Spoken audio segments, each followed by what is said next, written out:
Hello and welcome back for a big zombies update. Treyarch have just released their huge blog post detailing everything you need to know about zombies ahead of the launch. Bear in mind, this is coming out next week now. It's only a week away, which is super exciting. So in this video, I thought I'd just break down some of it, react to some of the things that they're changing, some of the things that they're adding, and just point out the most important things that you need to know going ahead, and some things that are just nice to know.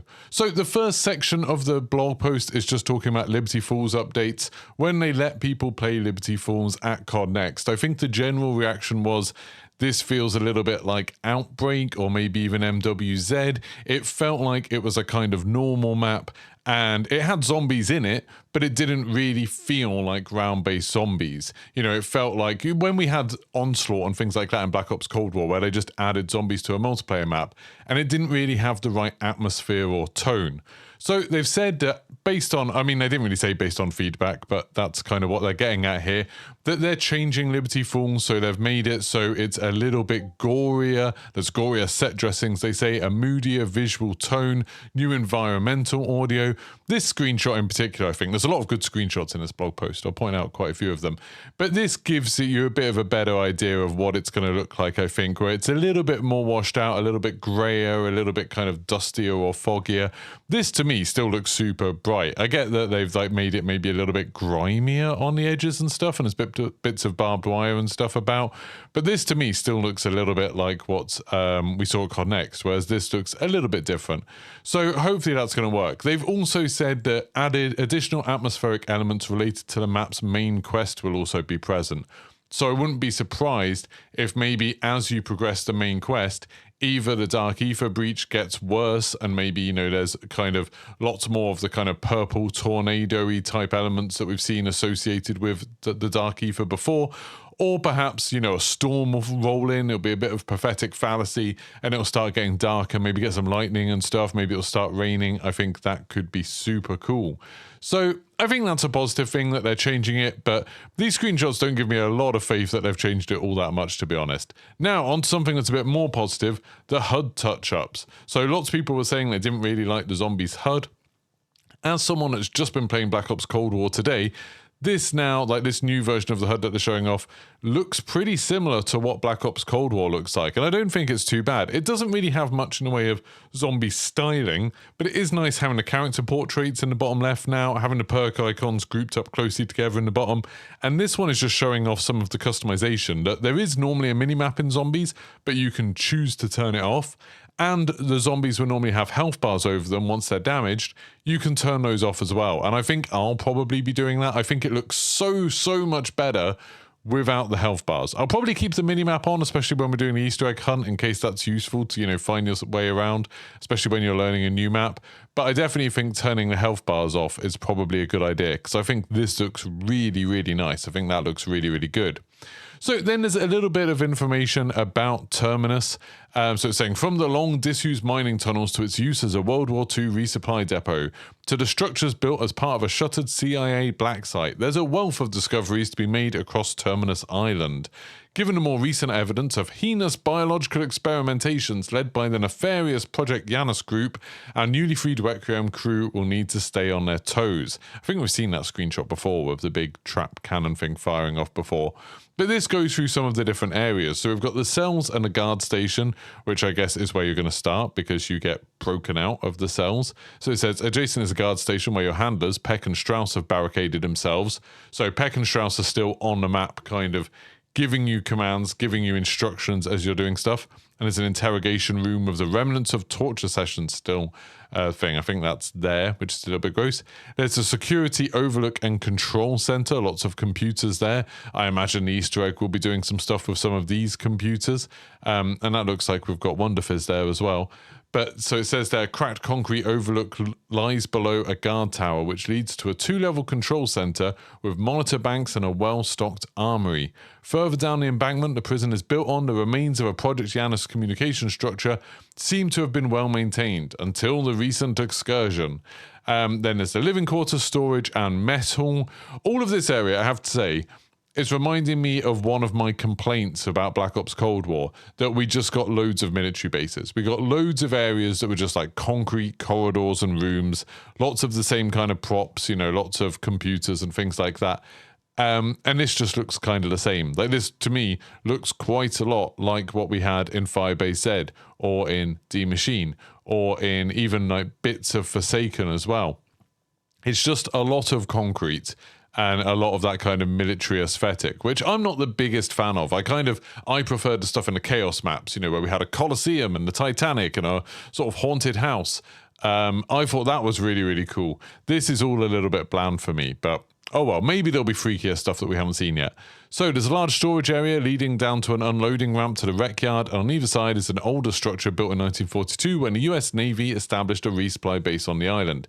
Nearby is an engineering room stocked with electronics and tables to tinker on. There's a pool table there. It looks like it's racked up in a slightly weird way because there's like one ball out of place. I wonder if that'll be something to do with a like side Easter egg or something that you can fire it. I also don't know for sure what this is. Maybe it'll explain it later in a blog, but that's a slightly weird machine. And you can see we've still got the purple arrows. We've seen these before in pictures and footage of this to show you where to turn the power on. There's the C Tower. Explore the Dark Ether Reactor C Tower, a gun emplacement atop an octagonal tower with attached metal ramps and gantries and an ascender all the way down to the giant concrete footings. It's really funny, like whoever wrote this blog post, I wonder if they were told, you know, make it all sound exciting, and they were like, all the way down to gigantic concrete footings. Maybe there's some engineering fans out there that are going to get really excited about that. For me, it's like, oh, okay, it's on concrete. Cool. Good. So there's the gun battery platform. We've seen this thing in action. It's like a big trap. So there's a massive World War II vintage gun emplacement, rests atop a thick concrete platform. This guy loves concrete, gigantic concrete, thick concrete. Some concrete first going on in this. Seemingly modified by Project Janus in recent years as part of an unusual experiment, which I think is the turning this into a trap that we've already seen, where it like lifts all the zombies up. Then there's the sea caves and mining tunnels. These look a little bit different. This is kind of going in a direction I like. Below the outer areas of the island prison are a pair of subterranean tunnels, one naturally occurring and the other man-made, dug out towards the end of the 19th century, when the island's long mined out coal reserves were being greedily exploited. Do you remember when, like, I think around when Doom 3 came out, or maybe like Quake Arena or something, there was like a big shift where games before then always had to use like squares and triangles for everything. And then suddenly you started being able to get some round structures and it made everything look amazing. Just looking at these round caves makes me think like, oh, that looks really nice. That looks really natural. That looks really good. So yeah, that's a bit more like it. And then there's the Biolab, which is another sort of military scientific compound building again. A little bit boring aesthetically to me, but oh well. An impressive feat of engineering awaits on the island. A large sea cave has been completely hollowed out, and a large-scale secret research facility has been constructed within the cavern walls. Multi-level gantry walkways and stairs are clamped to outer walls, and what appears to be an experimentation chamber lies within. No talk of any of the concrete in here, which I think is a real shame, real missed opportunity. That looks like a big concrete base, chunky. So, yeah, I mean, we've seen this in some of the trailers and stuff like that. Obviously, stuff's going to pop out of some of these. We're going to do something to it. It looks cool enough. It looks more interesting than, you know, the prison up there, but still looks a bit like stuff we've seen before. There's a massive inclined lift. This is where Pack-a-Punch is. So though the Biolab is set within a huge cavern, it has multiple pathways outward thanks to an inclined lift. Funicular. Is this not a funicular? I would call this a funicular. That periodically trundles up to the top level behind the living quarters. Further around the Biolab gantries is an operational Project Janus constructed maglev elevator. So there's a really fast elevator there. That could be cool. Then there's the Shipwreck. This stuff is a bit more exciting. The idea that we can go out on a boat over to shipwrecks. So despite the radar buoys in close proximity, I never know how to say that word. Boy? I've heard people say it in some really, really weird ways. I don't know. Let me know in the comments if you can try and explain to me how to say boy. The remains of a shipping tanker indicate just how treacherous the waters around Terminus Island are. Slowly rusting from stern to prow, the salt waters have eaten away at the hull, though the main deck is still seemingly accessible. Wouldn't be surprised if there's something in the cargo of this.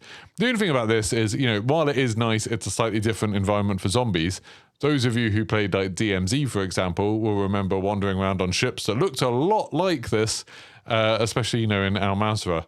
I feel like we've seen this ship model so many times across the years, or at least one very much like it. This one doesn't look like it's got the buildings on the side. But yeah, kind of interesting. Then we have the outer islands. I'm much more excited about these. These screenshots look really nice. So to the northwest is Temple Island with its odd pillar-like carvings. Due east is Castle Rock Island, named after the natural stone edifice, jutting from the tidal sands that appears to be an old fortification. The largest of the three outcrops is Crab Island. Crab Rave time. Noah's going to be very happy. Where Project Janus disposal crews would discard the remains of their science team's unwholesome experiments. That seems like a mild way to put it. The seas around Terminus Island are also home to something more foreboding, a terror in the water, rising up from an irradiated cloud and violently attacking those that remain outside the confines of the prison for too long. And I think we've seen this, like some tentacles coming out of the water or something like that. I'm not sure if it's like, oh, you can take a boat out, then you can go to one of these islands, but if you're out there for more than 5 minutes, 10 minutes, is it going to attack you until you get back? I'm not really sure. That would kind of suck. It would mean exploring these islands would be like you'd be in a frantic rush the whole time. But maybe they're very small. I'm not really sure. Something called the Arsenal there as well. So let's look at Liberty Falls. So yeah, that's Terminus. I'm kind of excited about all this stuff, taking a boat out and looking at these. I think that's cool. And the caves. Not so excited about the big military base type thing, but oh well. I really, really hope throughout the rest of Black Ops 6 and the other maps, we get something that's a bit more out there, a bit more wacky and creative. I would really like to see some unusual locations. But Liberty Falls, we've already seen a lot of Liberty Falls, so I'm going to go through this quite quickly. There's a cool picture there of like the jet gun and then these new spider type enemies. But this is a world away, it says, from the dark, stormy areas of the Philippine Sea. So players must explore the once idyllic, now horrific, small West Virginian town of Liberty Falls. Lots of people are going to be singing that West Virginia song, aren't they? So it shows you there is, it says you're under the watchful eye of Project Janus security chief John Blanchard. So I'm guessing that's the person that we're going to be interacting with. So there's a gas station that part of it's already exploded and stuff like that. There's a motel, the Motor Lodge, that we can explore. There's Ollie's Comics. I'm not sure if all of these screenshots are after they've updated the visuals. If they are, I don't know. I mean, someone will be able to compare it to the footage that we saw at COD Next. It does look, a bit run down and destroyed, way more than, say, the multiplayer map Rewind that we got to play that's in a similar area to this. But I still think it looks really bright and colourful, but not in like a cool zombies wacky way, but more in a just sort of like bland multiplayer map way. So I don't know, we'll see. There's the bowling alley that we'll be able to go in and explore. There's savings and loan. So there's the bank there. So I'm guessing maybe we'll be... Oh, we saw in the COD Next, didn't we? People getting little codes and they could go into the vault and open up the little vaults. And they got absolute trash out of them. They got like a tiny little bit of salvage or something. The rewards in there were really bad, but that was before the main Easter egg was put in. So maybe they would have put slightly cooler things in there. There's the Holy Falls Church that we've seen before. There's the Alamo, which is the bank's rooftop where the last surviving members of Project Janus response teams made their last stand. It says you'll find everything you need here. So there's a computer there that looks like we'll be interacting with that. I wouldn't be surprised if that's a starting point for the Easter egg or something like that. But now we get on to something a bit more exciting. So those are the two maps that we get to play. I'm excited to play some new maps just in general. I'm excited to play something that we haven't done before. But these two maps, I can't say are absolutely thrilling me right now. The look of them looks a little bit bland, but it's something new. That'll be enough to carry me over. I think we're meant to be getting a new map in Season 1, which won't be very far away. So hopefully before Christmas, we'll actually end up with 3 maps. And then that third map, really hope it's something a bit crazier. Let me know in the comments what you think. Do you like these more realistic, grounded maps? Lots of kind of military, scientific kind of aesthetic to them, or do you want something a little bit weirder? Think back to when we had like Buried and like Moon. We used to have some really, really cool, bizarre looking stuff. I guess Moon was actually military, scientific kind of aesthetic, but it was on the moon. That made it kind of fun. I don't know. Let me know what you think in the comments. Anyway, so let's talk about Augments, and this is a bit more exciting. Like, look at this, it's a skill tree. How cool is that? So you can equip Augments to your Perk-a-Colas ammo mods, and field upgrades to modify their performance. So augments are unlockable gameplay advantages you can apply to every Coca-Cola ammo mod and field upgrade in the game, and they provide a rich and innovative customization experience. There's 108 augments available to unlock and equip at the game's launch, divided as follows. And it says there's 8 Coca-Colas, and each one's got 6 augments. There's 5 ammo mods, each one with 6 augments, and 5 field upgrades with 6 augments. So I'm not exactly sure what this is showing. I don't know if this will appear in game. I'm assuming this is more kind of just showing us all of the different icons they're going to use. So, I mean, this is what it's going to look like in game. So you can research Augment once you reach level 11, so you won't be able to do it straight away.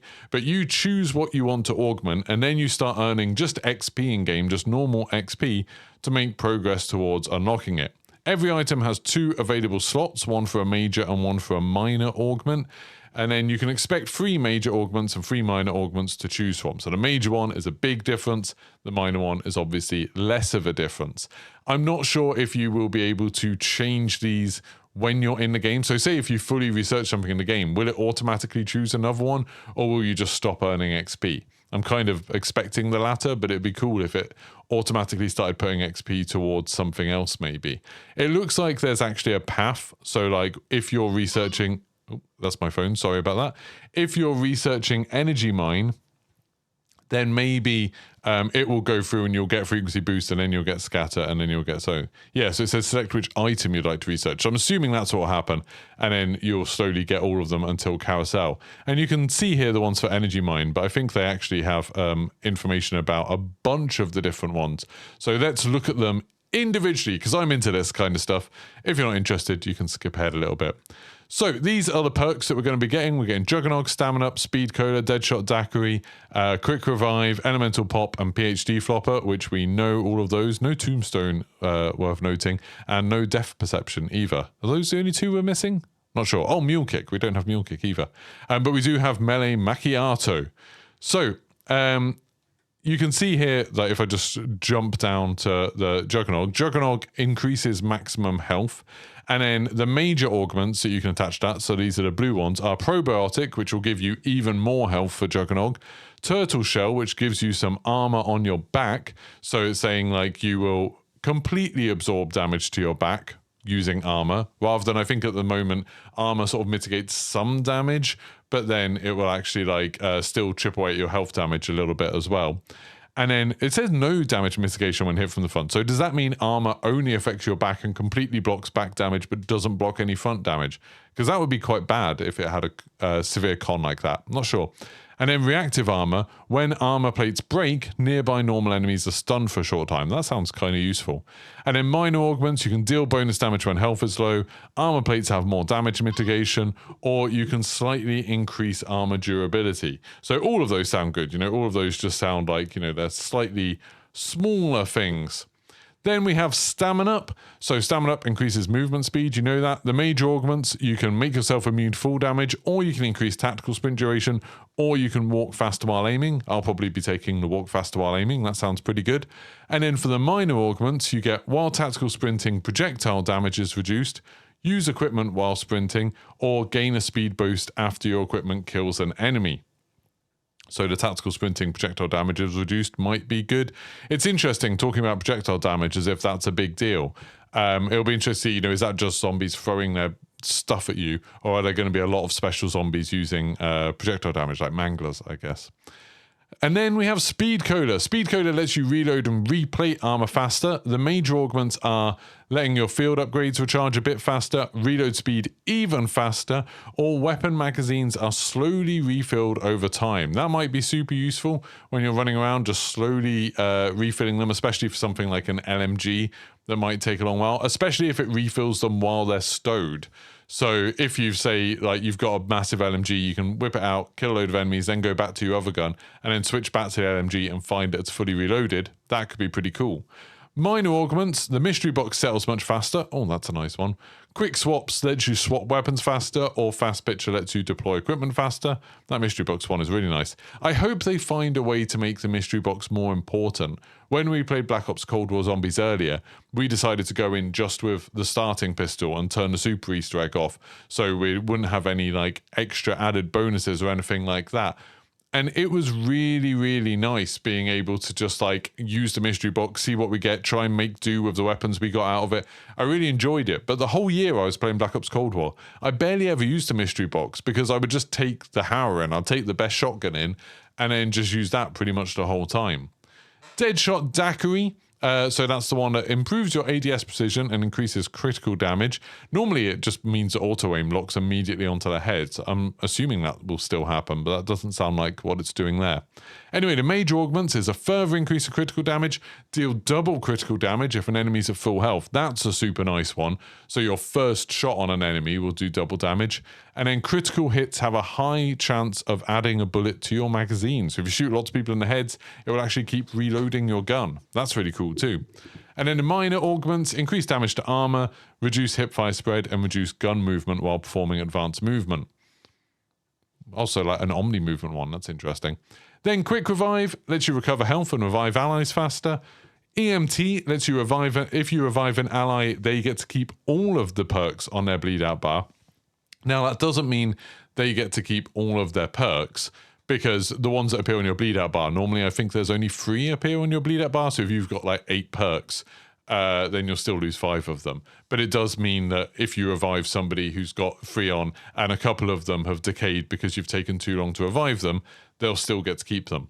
Equivalent exchange, killing an enemy while downed will revive you and remove quick revive. This can be done up to 3 times. That seems super powerful. That's really good. And then Dying Wish, on lethal damage, become immune to all damage for 2 seconds and keep 1 health. Quick Revive is removed on use, but that one you can keep on buying Quick Revive to do it. The only problem with that is often in zombies, if you're dying, it's because you've been like trapped into a corner. And then if you become immune for 2 seconds and then you have 1 health, you're still probably going to die. So I feel like equivalent exchange might be better, even though it only works 3 times. And then minor augments, you have reviving an ally increases both your movement speeds. That was a thing in Black Ops Cold War. Reviving an ally heals you to full health and increase your time in last stand. Then elemental pop, which lets you trigger random ammo mods when you shoot. Citrus focus means if a weapon has an ammo mod applied, elemental pop will only activate that one. That could be really nice, especially when you're doing things and you really don't want to like accidentally brain rot a zombie, or if some of the Easter eggs require a specific ammo mod, that could be really helpful.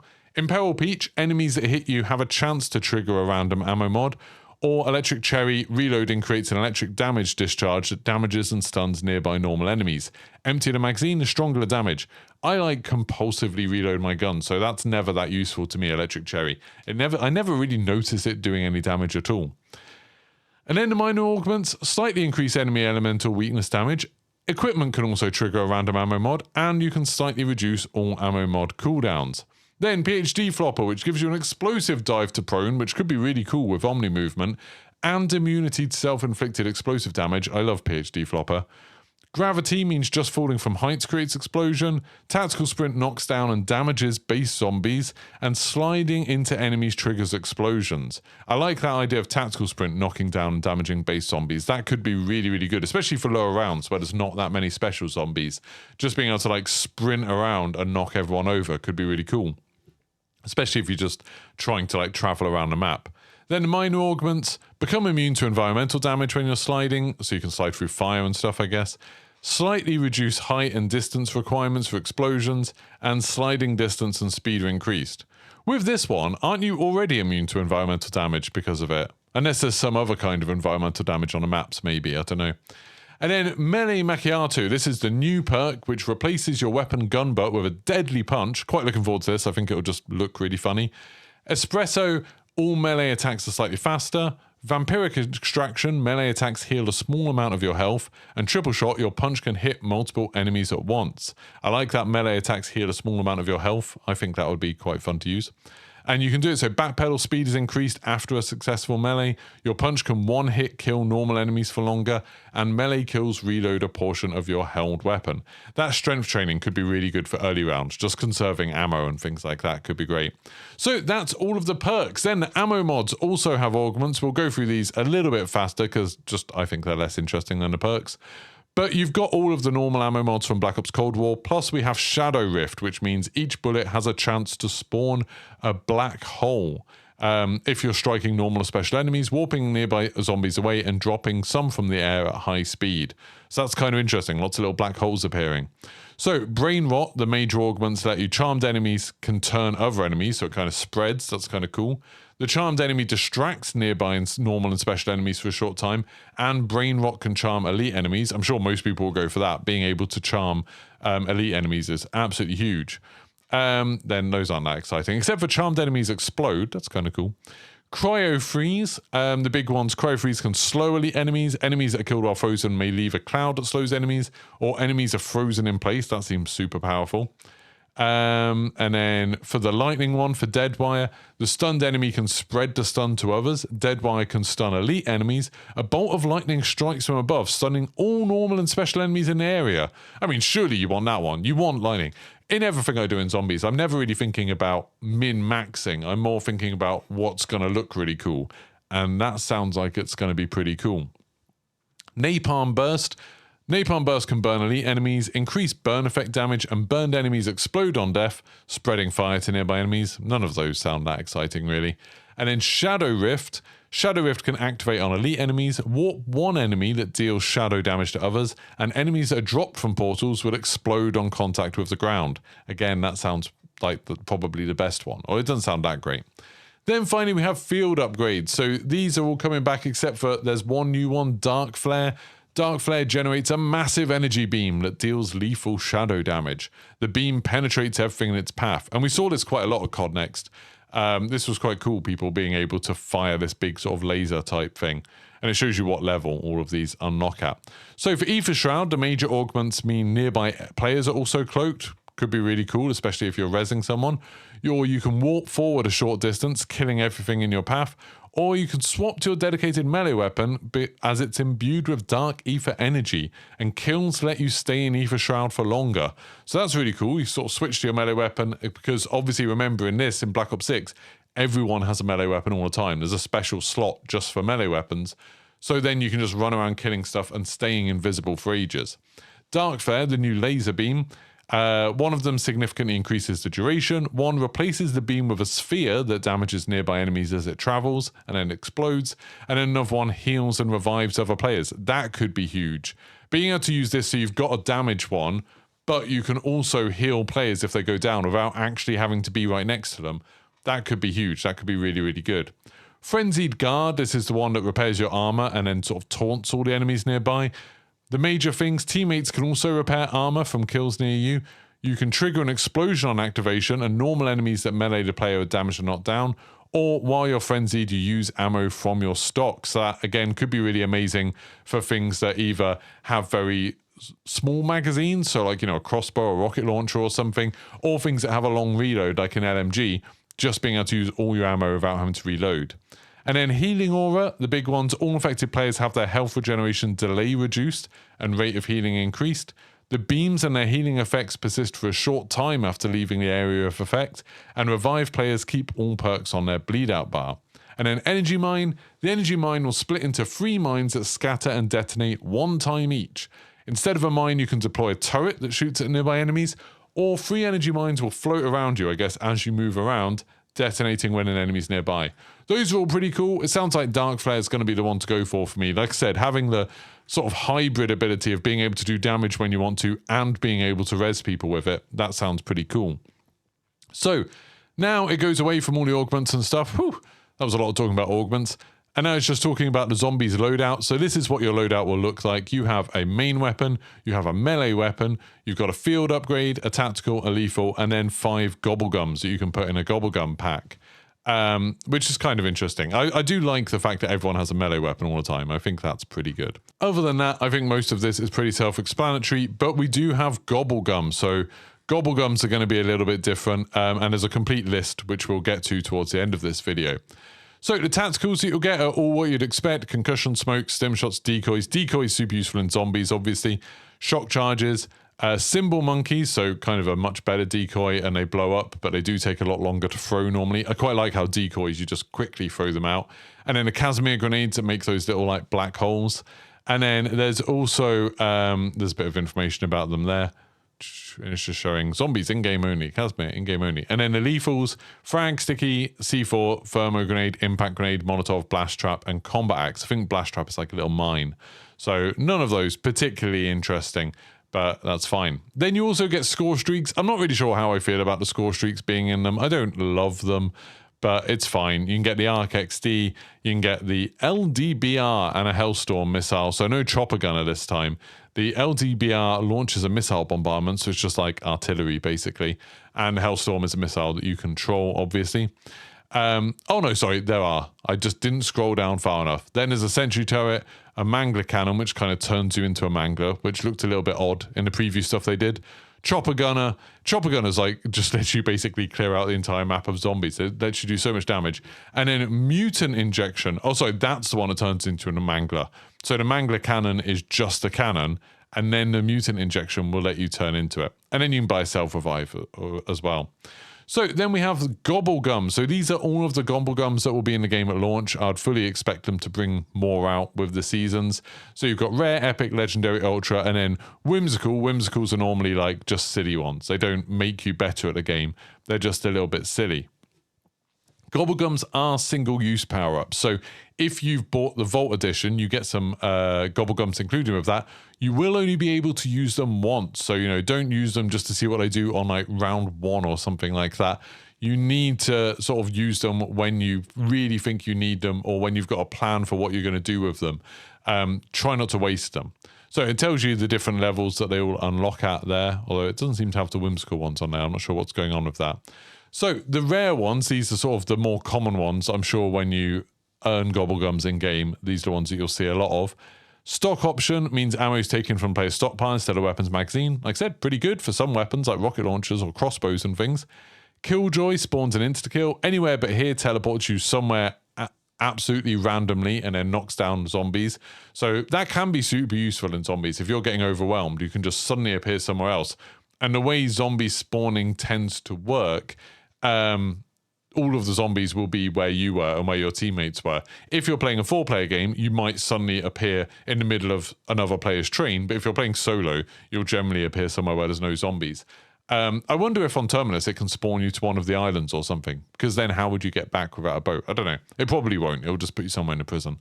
Cashback spawns max ammo. Temporal Gift means that the power-ups last longer, whatever you get the next power-up, like insta-kill or whatever. Shields Up means armor's twice as strong, and then Arsenal Accelerator charges your field upgrade faster. So none of those are like crazy powerful, but obviously they could all be useful. You wouldn't say no to them. Then we get the epic one. So nowhere but here instantly teleports to a random downed player and revives nearby players. So that's super useful. Who's Keeping Score spawns double points, which can obviously be super useful early on in the game, especially when you're trying to get pack-a-punch and stuff. Free Fire, firing weapons consumes no ammo, doesn't work with wonder weapons, but that's pretty cool. Soda Fountain, the next perk purchase gives an additional random perk, that's super cool. Profit sharing, any essence you earn is also received by nearby players and vice versa. So all of the essence that you're earning from killing zombies, stuff like that, you'll all be kind of helping each other a little bit.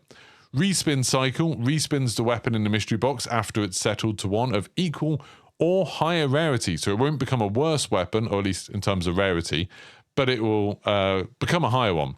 And then Exit Strategy lets you activate the exfil vote immediately and reduce the zombie spawns during exfil. Now, that doesn't sound very useful. I don't know many people who care about exfils and zombies, but I imagine there will be challenges for, exfilling on like round 50 or something, or exfilling so many times. Could be useful for that, just then you can exfil a little bit quicker. Then we get to Legendary. So Idle Eyes, all zombies ignore players and stand idle. So that's super useful if you've got like a tricky Easter egg step. If you can get it done in 30 seconds, but zombies are a pain, just use that and zombies will ignore everyone 30 seconds. Wall Power, again, super cool. Next weapon bought off the wall comes pack-a-punched. Crate Power, the next one you get from Mystery Box comes pack-a-punched. Phoenix Up, you revive all teammates and they keep their perks. Just get better teammates who don't go down as much. On the house, spawn a perk. Like it'll be a random perk, I guess. That doesn't seem that much better than the one where you buy a perk and get a free perk, but oh well. Wall-to-wall clearance, wall buys only cost 10 essence, and then immolation liquidation spawns a fire sale, which obviously makes everything cheaper, but it also means all mystery boxes spawn at all locations and only cost 10 for like 30 seconds or something. Then you have ultras. So Perkaholic gives a player all perks on the map. Obviously, super powerful. It's been in I think nearly all of these have been in previous games, if not all of them have been in previous games. But that's obviously crazy powerful to be able to get all perks at once. Near-death experience, you can revive or be revived simply by being near other players for 3 minutes, and revived players keep all their perks. So again, could be useful if there's an Easter egg step that you know is super difficult. You can pop that on, and then if anyone goes down, they will automatically get rezzed and keep all their perks. Just for 3 minutes, but if you know when to use it, that could be powerful. Hidden Power upgrades your current weapon to Legendary, which is the highest you can go. And then Wonder Bar, the next weapon from the mystery box will be a wonder weapon, so you can guarantee yourself a wonder weapon. Raindrops spawns all the core power-ups at once, so you'll get like an insta-kill, double XP, double points, fire sale, all of that stuff. And then Whimsical Gobble Gums, you can say zombies, this one, Newtonian Negation, zombies killed fall straight up, so they'll go up into the sky. Or Indigestion, but digestion spelt with die in it, get it? Zombies killed experience extreme flatulence. So there'll be a lot of farting for 3 minutes. Great. I'm sure people will use them. Whenever I'm recording a video, I'm sure people will immediately use that. Then there's some other stuff here saying stuff that you can prepare for October 25th. Annoyingly, not the thing you probably want to know. The weapon select thing. Build your optimal zombie culling armament here and then share it as a global weapon build across multiplayer and Warzone.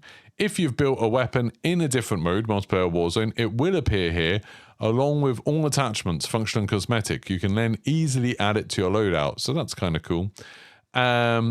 And then along with Gunsmith Loadout and Augments, any wonder weapons you may have previously unlocked, along with any associated skins, so you can get skins for wonder weapons, which is kind of exciting, are displayed here. This menu is simply for you to choose the preferred skin for your wonder weapon before obtaining it during a match. So you choose a skin, you choose what your wonder weapon wants to look like, then when you manage to get a wonder weapon in a game, it will automatically apply that skin.